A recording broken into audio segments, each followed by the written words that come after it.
Hey, hi everybody. I'm looking shaggy these days. Hi everybody. Adam Savage here in my cave.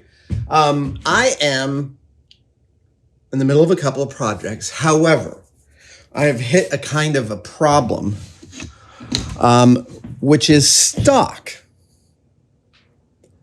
Let's talk about stock for just a second, because first of all, I've got all this wood and flat material stock, and this is all relatively well sorted out. I've got acrylic, I've got bearing surfaces, I've got colored acrylic, I've got styrene, foam core, PVC, all the things flat materials that I regularly need are really well laid out here, and I'm very happy with how this is. That is not the same for my chunky chunks of metal. For my chunky chunks of metal, I carry in this shop a regular stock of aluminum, different kinds of steel, copper, brass, carbon fiber. I've got tubing and rods over here. I've got round stock over here. I've got tasty chunks in here. I'm not taking care to shoot this well because it's basically the mess you're feeling from me just sort of swinging this around is how it feels here in the shop. And I'm going to tackle my stock today. This is always a really good exercise in one's making space. And the reason is because you need to know what you've got. So it is always good to recapitulate your own stock to kind of take an assessment of where it is. So this exercise has, two benefits. One is that my stock gets easier to access, but the second is it gets easier to access in here because I've laid my hands on all of it. And I may actually shift around how some things lay out once I'm all done. We'll see. I've got a lot of drawers full of chunks and it's a lot. The other thing that is great to do, I'm going to talk about that once I have some pieces of stock in front of me. Let's not get too abstract. So for right now, I'm going to put on some tunes and we're going to time lapse, just fill in this cave full of some piles of stock, and then we'll talk about it.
So I thought I would get to a sorting point and then reconvene, but I forgot about sorting your stock, which is there comes a time in every person's sorting of stock when they feel totally overwhelmed by the number of categories of stock.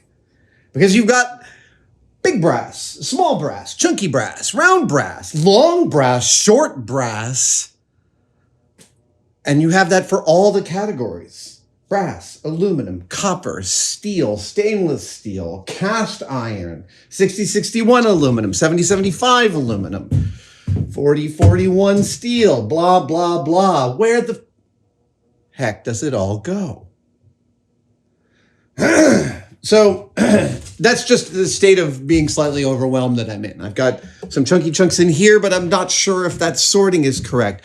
I've got like round aluminum with hole, round aluminum without hole. That seems like a reasonable split. I've got flat aluminum. Then I found all of this stuff.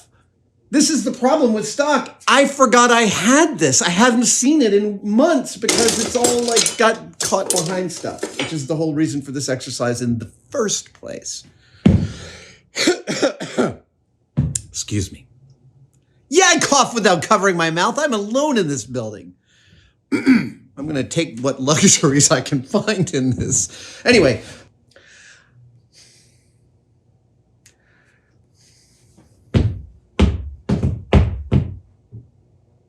I don't really have an answer here. I'm just going to keep on sorting because I have to do it, but I really don't know how this is all going to sort out. I am coming up with a lovely bin of tasty chunks for my other modeling friends. This will, when people come on by, I have, we have a pile of swag and t-shirts and things and other stuff for people to go through, promos that we did that, we ended up with stuff from. So this will go in the free pile over at Tested. But for right now, I'm a little overwhelmed, which is, again, par for the course. Oh, look at this beautiful piece of copper. Look at that. Oh.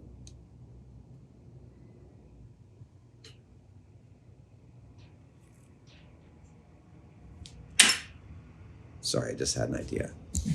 Hang on, I just want to try something.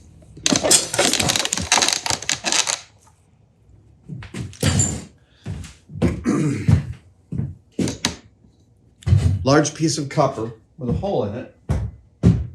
Not a really big one.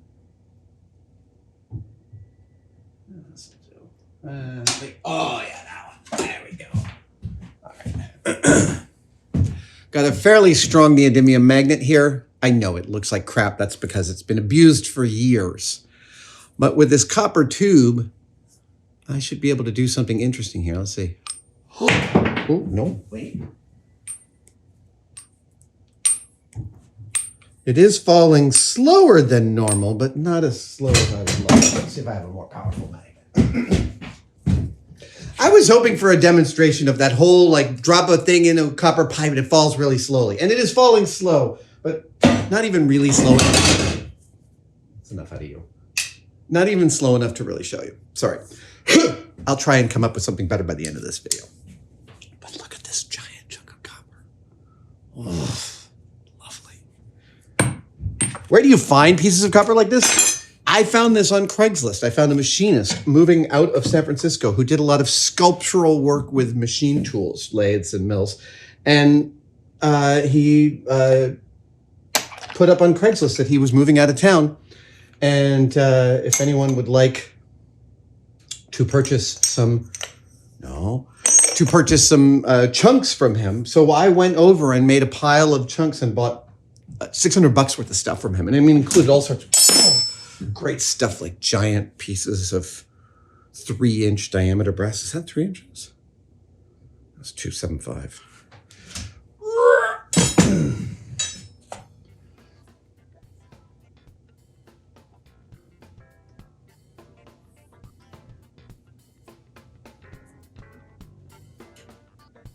I think this is chromoly. Okay, back to sorting.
we're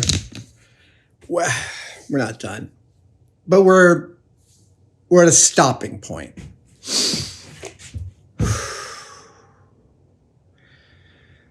All right.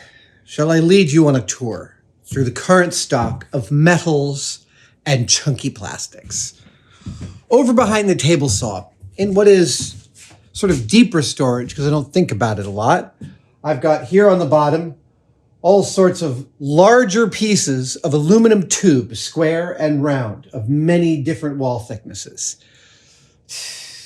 We haven't gone over this, but the amount of engineering possible with a single 6 foot length of square aluminum tube, you've just got L brackets for years. They're amazing. And I'm going to find a project to showcase how great extruded square aluminum tubing really is and why you should be buying chunks of it on eBay right now. Second of all, I've got solid stock, and I've got some copper, and I've got some bronze, and I've got some stainless, and I've got some brass tube and some aluminum. Up here, I've got some of the bigger brass plates, aluminum plates, and I've got a lot of hex stuff over here. You don't need to know exactly this granularity, but I did find places for that stuff. Now, this is highly useful. This is the more I go here regularly for all the little things I need. I've got square big chunks of aluminum here, round chunks of aluminum here, little aluminum chunky chunks, and some flat aluminum chunks. And then over here are tasty other size round chunks.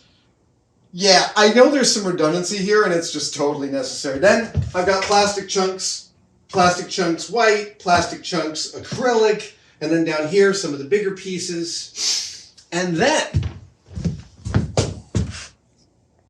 in here, in the lesser seen dungeon, I've got a whole crap ton of delrin and Teflon and nylon. Grr, I hate nylon, but I should have it. Just part of my stock. That's nylon. Nylon sucks. Delrin, Teflon, nylon, PVC, some more aluminum. I know, it seems like there's a lot of redundancy, but I have a lot of stock. I've been profligate in my life with stock. I still am. And it requires a lot of space to store it. But now I've done two things. I've done two really important things. Even if everything was still a little bit of a shit fight, there are two really important things. One is I've laid my... Why am I still turning? I don't need to keep turning. One thing I've done today is I have put my hands on all of my stock. That's massive. That's just a really important shop practice. And it's boring. It really is. Every time I tackle that back wall, it's half a day. It's really messy. I've just gotten over a big sneezing fit because dust tends to make me sneeze. Also, I have places for larger plates of aluminum up here on top. So I've got 1/4 inch, I've got 3/8, I've got 1/2 inch. Yeah, we were doing a job recently. I had no 1/2 inch aluminum. Literally, I was doing work for hire. I needed a 1/2 inch aluminum sheet. And I thought, well, I've got one of those. Wrong. So I've remedied that. This is the thing that I hate. My phobia is not having the piece of stock I need. So one thing is I put my hands on all of my stock. And that is just a fantastic way of knowing where things are. It's also part and parcel of looking in the drawers of your stuff frequently and kind of really making sure it's where you want it to be. But the other thing that I had to do in order to do this exercise was I had to decide, and every maker of any stripe, physical or otherwise, I had to decide, I'm walking into the dark. Oh, that's better. I had to make a decision about what was the smallest viable piece of chunk material that was worth saving. And this answer changes over the course of your life. When I was a young 23-year-old modeler for film, and actually at 23, I was just a modeler in theater, a chunk of delrin like this, which has been machined and some parts came out of it, etc. This would be gold to me because I wouldn't have access to buy big chunks. A $30 chunk of stock was just not... It's just not something you go do in your 20s, honestly, unless it's a big gig. So back in my 20s, I would have saved this. But now I've got enough chunks that I don't need to scavenge the material I need. I'll give you another example.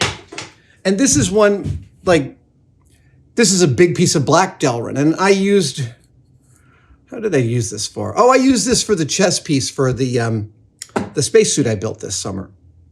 This one. I'm assuming they're going to cut to it right now. Anyway, I ended up with, I made the center chest part completely out of black delrin because I'm a monster, because I just wanted a monolithic, easy to machine material. And I ended up with a few scraps of this. And I squared some of those scraps off and put them in the drawer, but I also ended up with a few. And this, when you, so the question, what is the minimum size of piece that's worth keeping, is an ongoing question. I recently upgraded the pieces of plywood that I'm willing to keep. What I mean by upgraded is I expanded the size. Like, unless it's 12 by 12, eventually it's going to go into a scrap pile. Anything smaller than 12 by 12, I don't need it, because I'm not going to go searching for it, because I work too fast here. I keep too much wood in stock. And that has been a real boon to the tested crowd, because there's always scrap materials over there. And that's the other thing that I did by organizing my stock today. I came up with a really lovely pile, and I'll videotape it. Videotape. What am I saying? Nobody uses videotape ever anymore, at any rate. I'll lay that out and just show you the kind of chunks that I let go of. I can do that right now. Yeah, let's do that.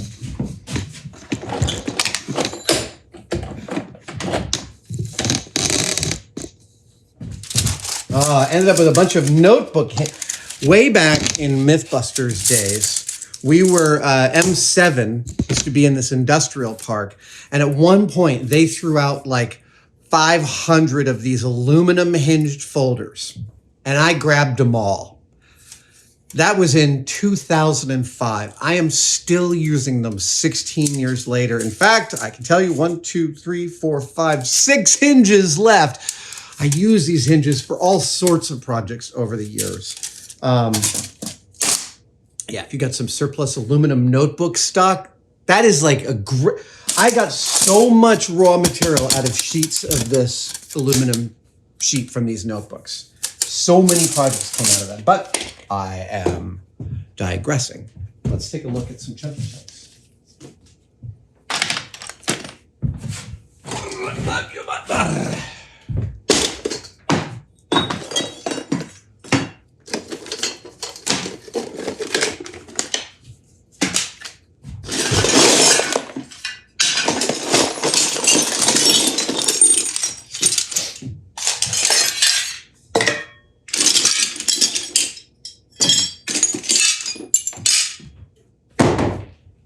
Let's take a look at a couple of these pieces, shall we? I mean, that right there. Lovely piece. I don't need to clean this up to get access to this 1 inch by 1 inch by 7/8 inch piece of aluminum. I just don't.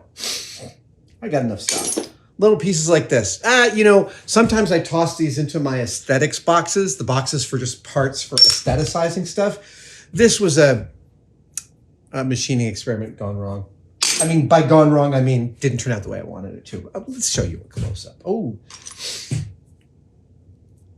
I'll bet some of you know what that is. For those of you who don't, this is a piece that holds the 2 blue mag lights on the left side of the ZF1 from the Fifth Element. Here, let's take a look. These are the chunks, the representative sample of chunks of material that I'm going to put into the tested scrap pile. Yeah, I know, that's a huge piece. Yeah, I know. And it's very similar to this one in that, like, I got enough 1.25 inch thick. I bought a bunch of this when I made the Hellboy Samaritan. And that's a cutoff actually from part of that project. And again, I cleaned up several of these. I don't need to do one more. I got tons of this stuff. So there's some really, really good booty in here for the makers, the makers that we know. That to me is like the nicest part about going over your stock, is making that stock available to others, paying it forward. we have a family member staying in our house, and they're a young person, and they asked for some help with a project this weekend. And I said, well, do you have a screwdriver? And they said, no. And I said, you don't have any screwdrivers? And so I came in here where, you know, like any maker, I've got the screwdrivers I use, right? My Craftsman's, but I have like 20 other, why am I saving this? What? Back in the drawer it goes. Like every maker, I've got drawers full of this stuff. So I came through yesterday and I assembled a kit of screwdrivers from the very, very tiny. Wait a second. Ah, yes. From the very, very tiny all the way up to the large. And this is something way back at the beginning of my maker career. My friend Millie married a wonderful man named Bob Zakarian. And Bob, hi Bob. Bob was an electrical engineer. He had started out as like I believe a contractor electrical engineer, but Bob ended up doing like engineering the electrics for giant Fortune 500 company data centers with diesel generators and stuff like that. And somewhere around 1992, Bob said, hey, meet me at this storage space I have outside of Sacramento. So I drove up there, and in that storage space, he gave me all of my first hammer drill, my first regular drill, a big circular saw. And this was all stuff he had like extras of because he'd been a working contractor for a bunch of years before doing what he was doing. And he has a storage space full of tools. This is the longest way of saying one of my favorite things to do is to give away old tools and materials to people who are going to use them. And I exhort you to do the same.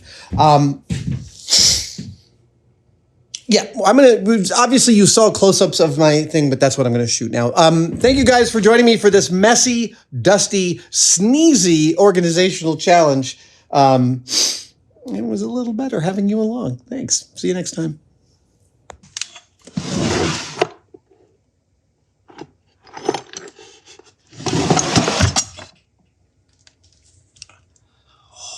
Such sweet chunks of aluminum. Oh, I gotta tell you, like 22-year-old me looks at both of these drawers and thinks, what a luxury. I mean, that's just gorgeous. Acrylic junks. Plastic junks. Black plastic junks. I had gone through this one recently. There was very little to cull. This is where I store all of my like welding rod and evergreen, and this thing roughly spins. I keep a lot of shorter brass stock in here, pipe cleaners, things like that. And below it, we've got the brass. We've got the delrin, the Teflon, the nylon, the square tubing, the oblong tubing, the aluminum tubing, the solid aluminum, back down to some delrin, and finally some PVC, and more delrin.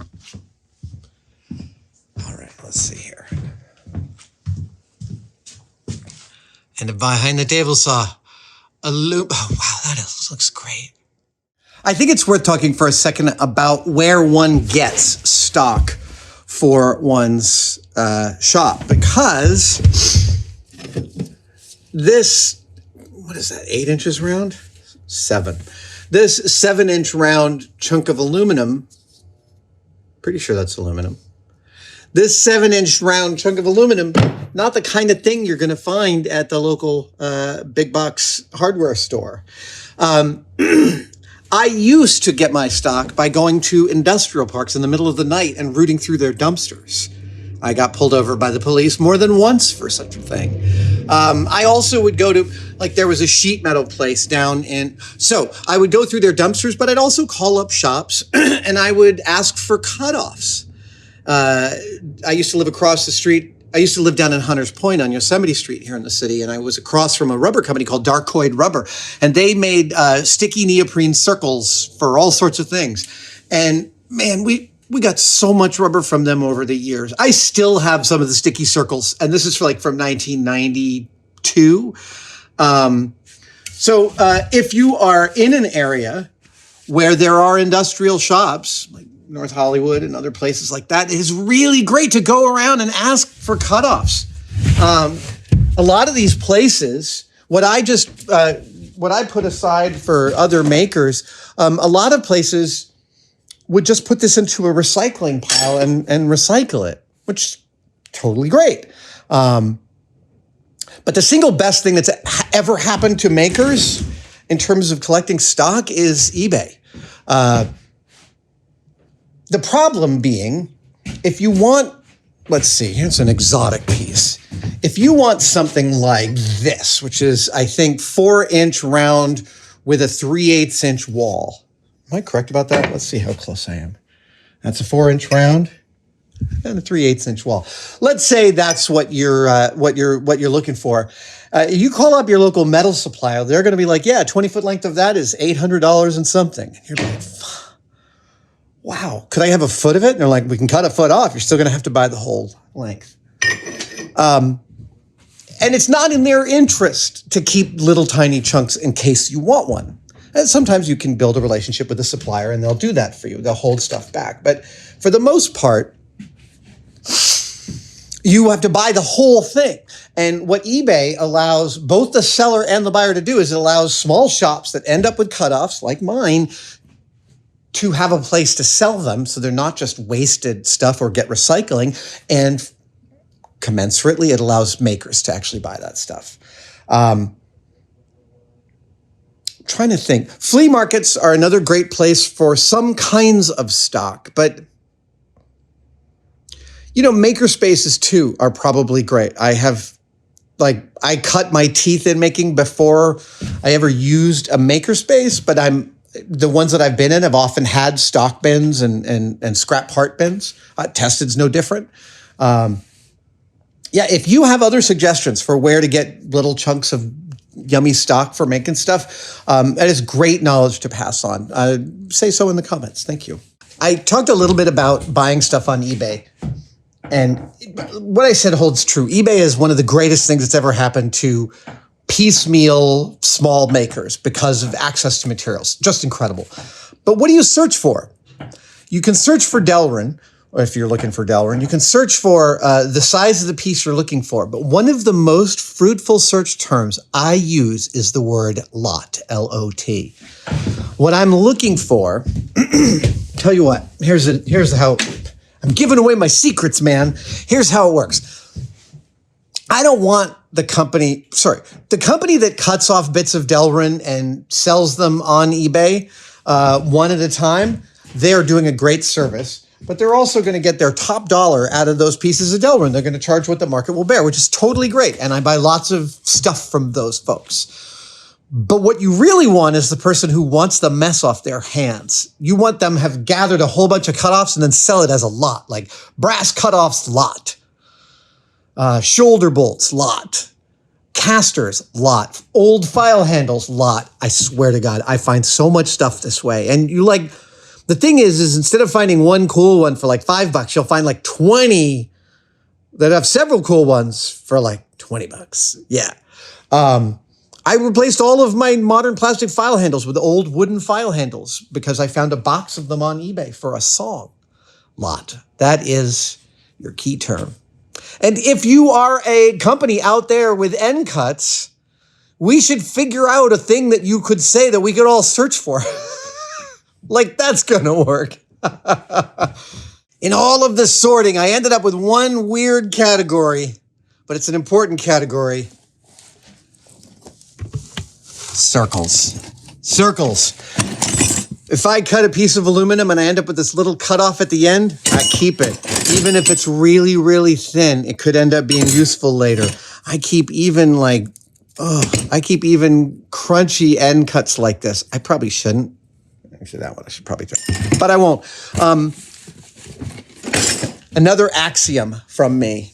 A maker never throws out a circle of any kind. You never throw out a circle. A circle could always be useful. Oh, I've got a couple of them up here, but I actually have storage up in the loft of circles. And now the metallic PVC delrin circle box will go next to the plywood circles. And that is where I would look for them. And that is where they will go. I almost forgot. I also have some tasty little machining chunks of brass in here. And the same thing with steel.